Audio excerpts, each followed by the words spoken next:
বিদেশে থাকলে একটি ছোট ভুলও অনেক সময় বড় ভোগান্তির কারণ হয়ে দাঁড়ায়, বিশেষ করে পাসপোর্টের তথ্যে ভুল থাকলে। এমন প্রবাসী বাংলাদেশিদের জন্যই পাসপোর্টের তথ্য সংশোধন করে নতুন পাসপোর্ট ইস্যু ও পুনরিস্যুর বিশেষ সুবিধার সময়সীমা আরও 6 মাস বাড়িয়েছে সরকার। নতুন সিদ্ধান্ত অনুযায়ী এই সুবিধা 31 ডিসেম্বর 2026 পর্যন্ত কার্যকর থাকবে।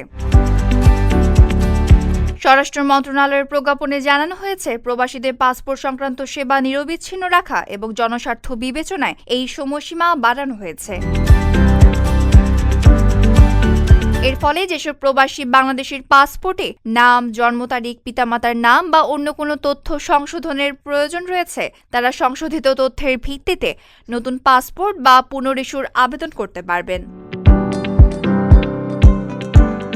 এর আগে এই বিশেষ সুবিধার মেয়াদ ছিল 30 জুন 2026 পর্যন্ত।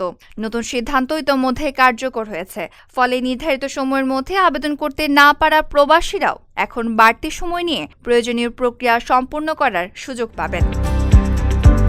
Desk report, Dhaka post.